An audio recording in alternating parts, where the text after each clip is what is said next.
Olá, ouvintes do Sinusp em Casa. Bem-vindos a mais um episódio do nosso podcast, uma das iniciativas do Sinusp para a quarentena. No episódio de hoje, vamos falar sobre Jogo de Cena, filme de Eduardo Coutinho lançado em 2007 e exibido em nossa mostra Documentário e Ficção Intersecções, em 2017. Eu sou o Beto, faço parte da equipe de curadoria do Sinusp, e para me ajudar a falar desse filme fantástico, hoje a gente conta com a presença da Vicky e da Estela. Oi, galera, eu sou a Vicky, integrante da equipe de curadoria aqui do Sinusp. Oi, gente, eu sou a Estela, também sou integrante da equipe de curadoria. Bom, para começar então, vou falar um pouquinho sobre quem foi o Eduardo Coutinho, né? Ele é considerado o mais importante documentarista do Brasil, né? E a filmografia dele é marcada por obras que privilegiam histórias de pessoas comuns a partir de uma escuta bastante empática, de uma construção fílmica que sempre evidencia esse olhar do outro, né? O filme mais conhecido dele é provavelmente O Cabra Marcado para Morrer, de 1984.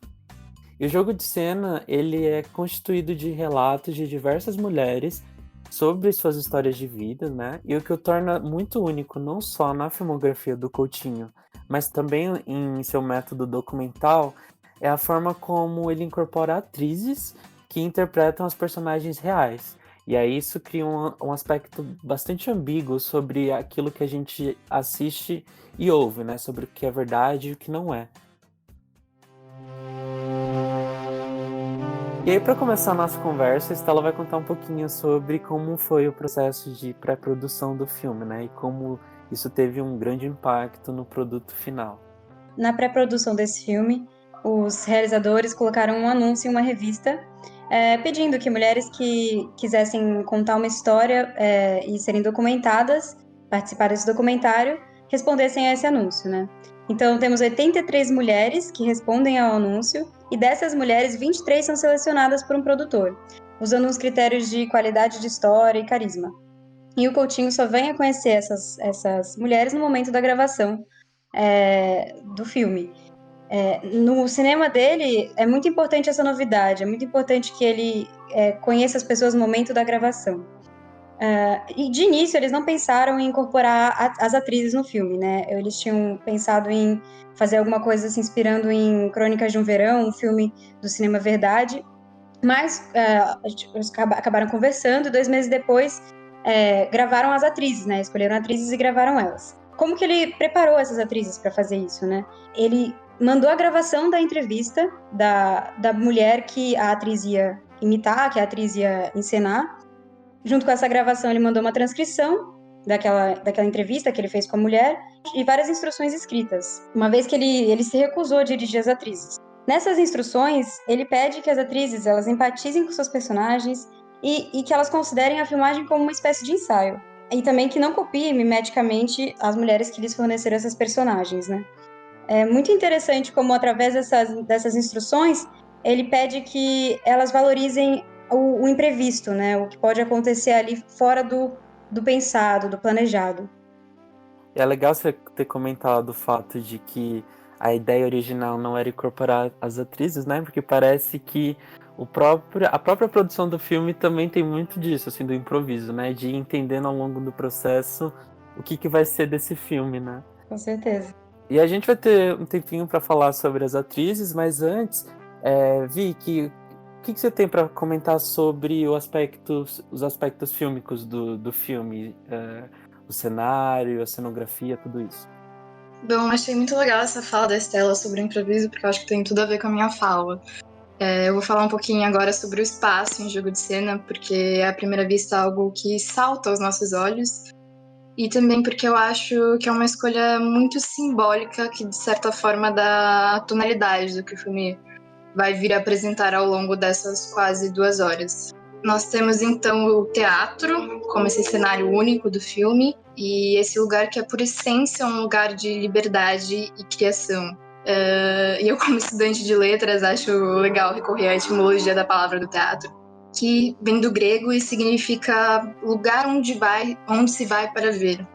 mas não nesse sentido que nós compreendemos hoje em dia, e sim um sentido de visão como uma busca quase que meditativa por um significado, uma visão que interpreta realmente.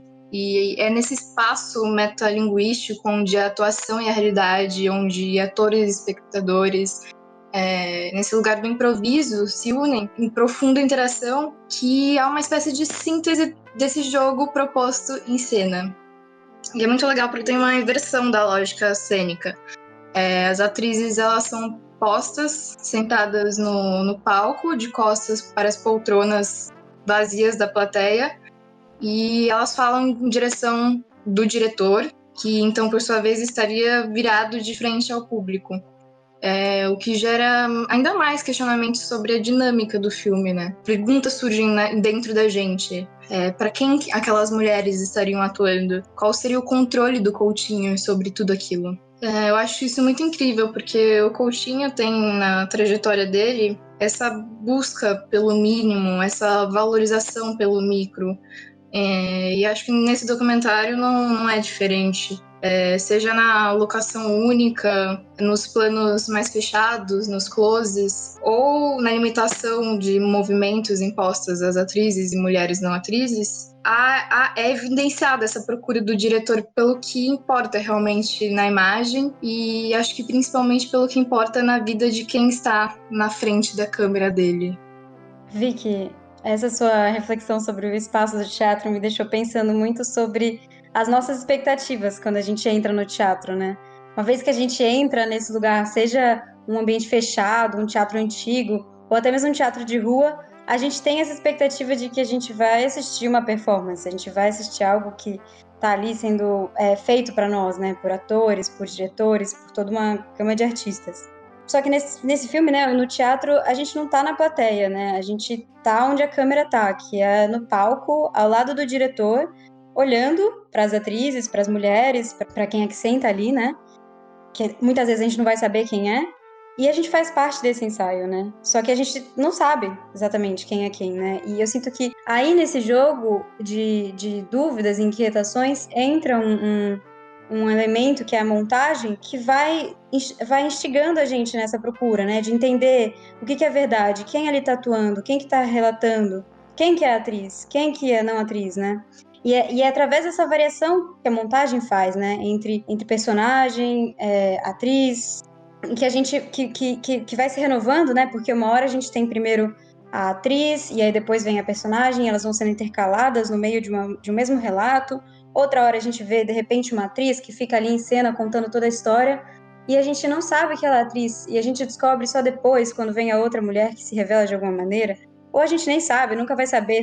Vemos duas mulheres contando a mesma história, uma atriz não famosa contando essa história, não sabemos. Então, a gente vai ficando um pouco à mercê dessas nossas tentativas de julgamento e interpretação, né? Procurando algum deslize, talvez o que seria isso que indica uma falsidade de um relato, né? Que é algo que não tem como conceber, assim, de uma maneira concreta, né? Mas, ao mesmo tempo, a gente fica completamente imerso nesse relato, né? Nessa história que está sendo contada aqui, que é fantástica, que fala com a gente, que se conecta com a gente em tantos sentidos, né? Então, a gente meio que percebe que, nesse filme, não tem muito uma ideia de verdade sobre um relato, né? Quem é que está sendo verdadeiro, quem está sendo falso, quem está atuando ou quem não está. Não é essa ideia de verdade do cinema verité que vai destacar a presença da câmera como catalisadora dos eventos. Então, existe essa outra realidade e a verdade surge dentro dessa catalisação que a câmera promove, ou até essa ideia de verdade do cinema direto, do fly on the wall, que a câmera estaria escondida e, portanto, capturaria essa vida no seu aspecto inabalado, real, né? Essas duas ideias não aparecem tanto aqui, mas aparece uma outra coisa, que é mais uma pergunta, né? Sobre o que é tudo isso, o que é essa verdade no cinema, né? Essa performatividade de todo e qualquer depoimento que vai constituir as pessoas, essas maneiras que a gente tem de falar, de se ocultar, de se mostrar, que também faz parte desse ofício da atriz, né? Imitar isso de alguma maneira. E talvez seja a única coisa que é verdadeira aqui, né? Que é essa verdade da encenação. Então a gente tem um questionamento do próprio cinema do Coutinho, que foi sempre baseado nessa palavra, nesse depoimento real, né? Que a gente acredita e toma como real, por ser uma coisa gravada, íntima, uma pessoa comum. Isso aqui é colocado, é questionado, né? Nossa, total, Estela. Isso que você falou do espectador no começo dessa fala, eu acho que a gente pode até pensar no espectador nesse lugar de frente para a plateia também, ali no centro do palco. Porque a gente é colocado justamente nesse lugar do não saber. E a gente precisa, de certa forma, jogar também. A gente escuta, a gente interpreta, a gente compara e acho que principalmente a gente se surpreende com cada depoimento.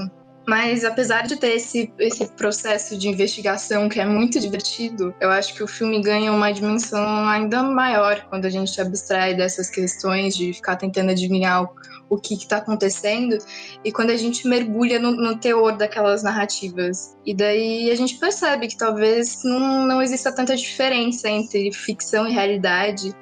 E como você mesmo disse, que se existe, talvez não seja o que importa de fato aqui.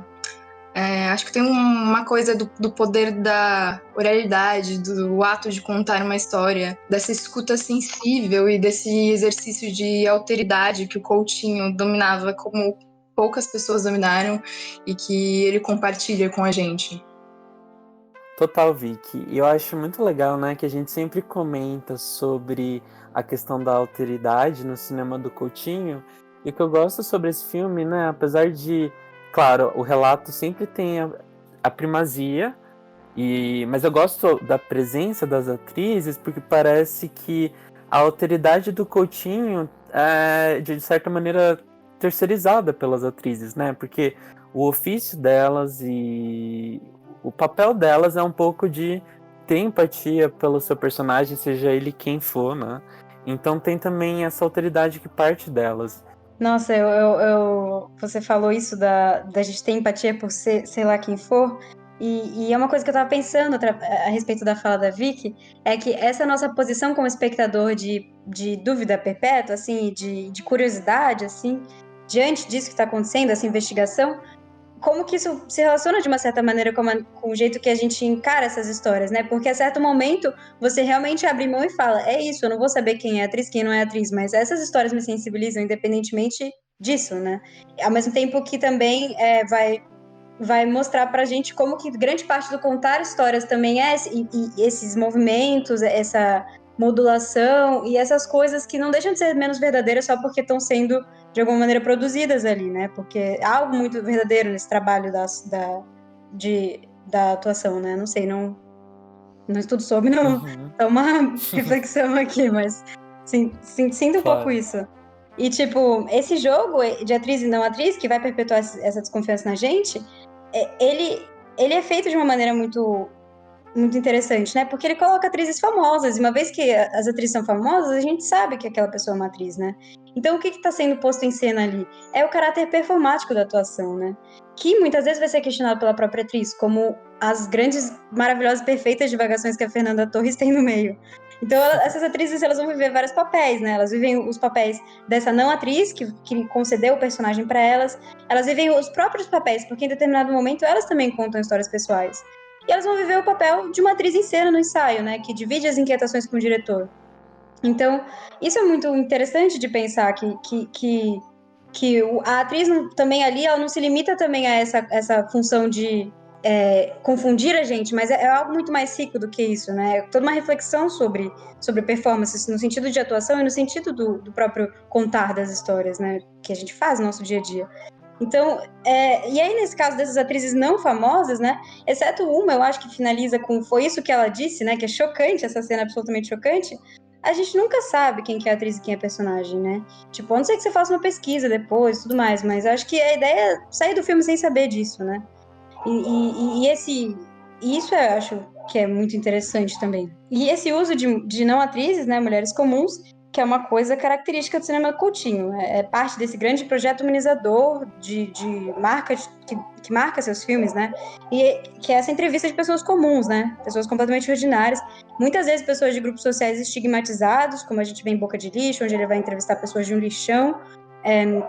E ele vai com essa genuína curiosidade sobre essas maneiras de viver, de falar e de se entender no mundo.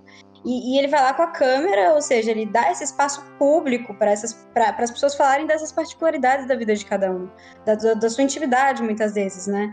Isso quebra essa imagem que a gente tem, às vezes, né? Quebra esse estereótipo que a gente vai ter de um grupo, né? Porque a gente vai compartilhar aquele momento ali de algo pessoal, né? Enfim, eu tenho uma coisa muito bonita que o João Moreira Salles, que produziu boa parte dos documentários de Coutinho, que ele diz que o Coutinho ele nasceu sem manual de instruções para a vida e que ele vai pegar esse manual das pessoas que ele entrevista, né? Então eu acho isso muito, muito legal.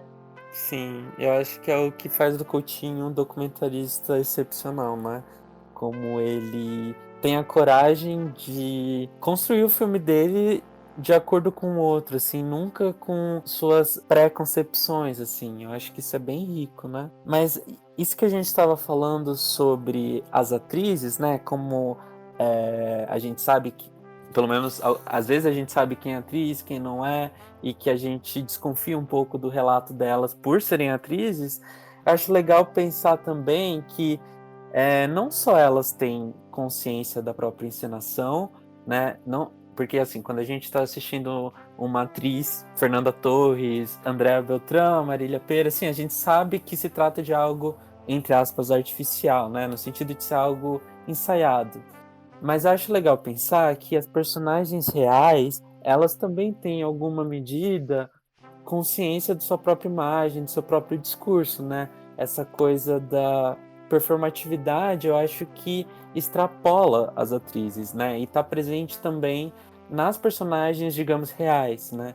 Então eu acho que, assim, quando a câmera é posta diante de alguém, tipo, ela inevitavelmente influencia a postura dessa pessoa, a seleção dos fatos que ela deseja contar para a câmera e a imagem que ela constrói de si mesma, né?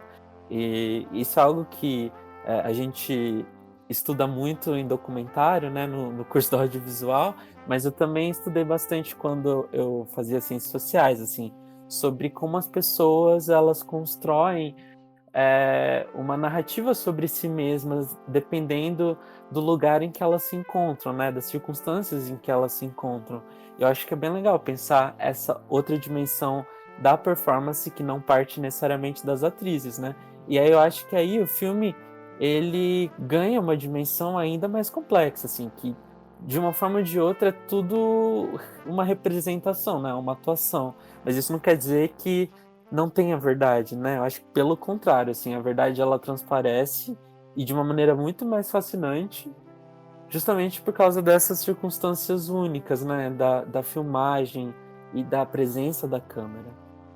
Sim, Beto, isso foi uma coisa que me deixou, acho que, bastante emocionada no filme. Foi o fato de que, sendo atrizes ou não atrizes, sendo anônimas ou famosas, todas elas são mulheres. E, de certo, acho que é algo de universal nisso. Então, por exemplo, é completamente entendível quando a Marília Pêra chora e fala que, quando ela estava contando aquele relato, veio uma memória afetiva ligada à filha dela. Acho que qualquer mulher poderia estar sentada naquela cadeira dando seu depoimento. São histórias de nossas avós, histórias de nossas mães, tias e acho que até mesmo nossas histórias que estão sendo contadas. São histórias sobre amor, saudade, sobre relações familiares, sobre maternidade, sobre luto e acho que são histórias hiper ligadas ao feminino que estão sendo ali narradas e replicadas. E é muito bonito, porque são histórias de mulheres humanizadas, de mulheres fortes, de mulheres brasileiras, que o Coutinho, assim, retrata muito bem.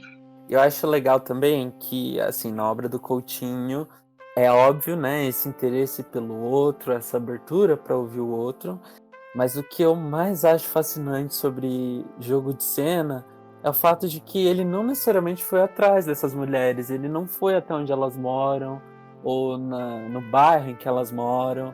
Não, elas vieram até ele, né, pelo anúncio do jornal. Então tem também essa abertura para falar, para contar a própria história, essa abertura para compartilhar, né?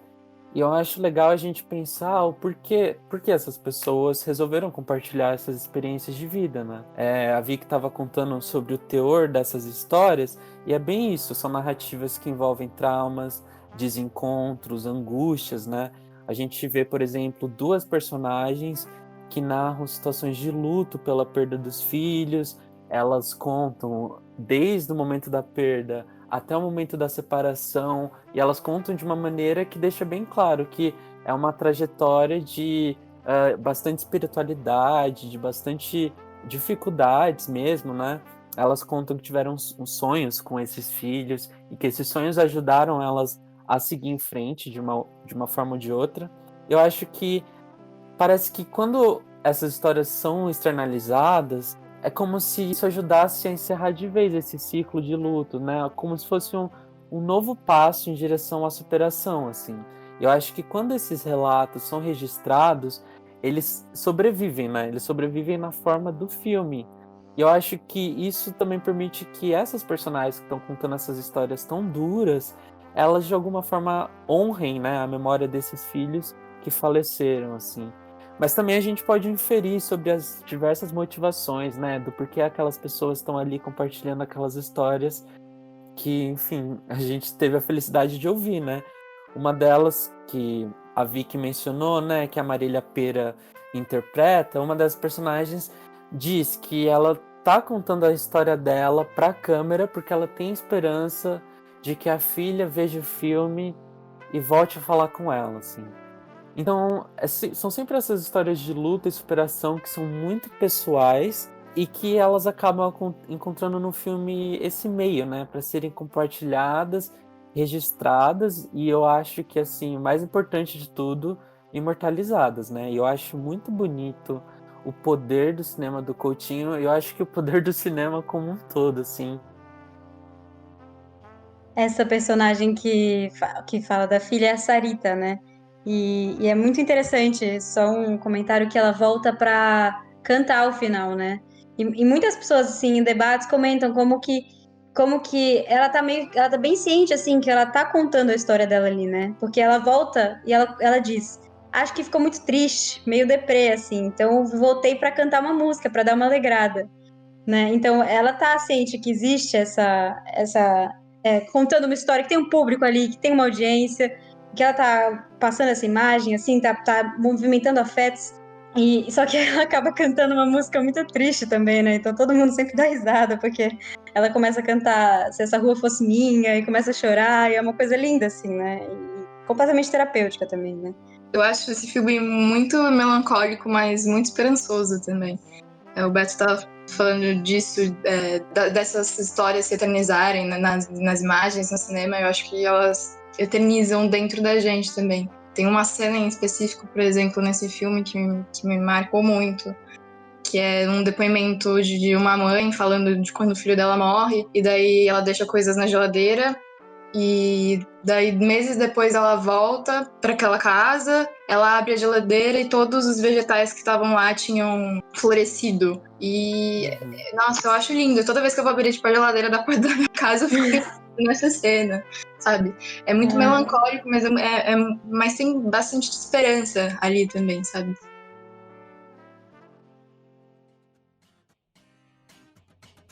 Ai, gente, esse papo tá muito bom, né? Tem muitas coisas pra falar sobre esse filme, acho que é um assunto inesgotável. Mas a gente precisa finalizar por questões de tempo. Mas antes, Estela, você quer fazer algumas sugestões? Você, como essa grande fã de cinema documental, de cinema de Coutinho. Sim, vou. Acho que para quem gostou muito desse filme, né, e quer ver mais coisa desse diretor, tem alguns filmes que são mais experimentais, que nem esse, né? Tem o Moscou, que é sobre uma peça, basicamente, que eles gravam. Enfim, é muito interessante. Tem Um Dia na Vida, que é uma grande montagem. Também tem inúmeros documentários de entrevista, né, de conversa. Acho que um bem famoso é o Edifício Master, onde ele entrevista várias pessoas dentro de um edifício no Copacabana, em vários apartamentos. Tem Peões, onde ele entrevista peões. Tem muitos outros, assim, muito famosos, né? E, enfim, esse debate também sobre performatividade, cinema, é uma coisa muito interessante, e também dá para ver o filme que foi essa inspiração para o Jogo de Cena, né, que é o filme Crônicas de um Verão, né, e é muito interessante, porque esse movimento de documentário, ele trouxe muitas questões sobre essa relação de cinema, o real, né, nesse contexto, assim, do pós-guerra. E é uma coisa que influenciou, de certa maneira, tudo, né, que temos aí de cinema, né? É isso, e também para quem se interessar, no site do Sinusp é possível ver todos os filmes exibidos na mostra Documentário Ficção Intersecções. São filmes que tratam justamente disso, né? Onde começa uma coisa, onde termina outra. E, bom, é isso. Obrigado, ouvintes, por terem ficado até aqui conosco. Aproveito para lembrar que o Sinusp, além do podcast, também está promovendo outras atividades durante a quarentena, sendo elas sessões virtuais, debates e diversos posts nas redes sociais. Estamos bem ativos nas redes sociais, então não deixe de nos acompanhar, de nos seguir. E até a próxima. Obrigado, Vicky. Obrigado, Estela, por essa ótima conversa. Obrigada, gente. Até mais. Obrigada, gente. Foi maravilhoso. Até a próxima. Tchau, tchau.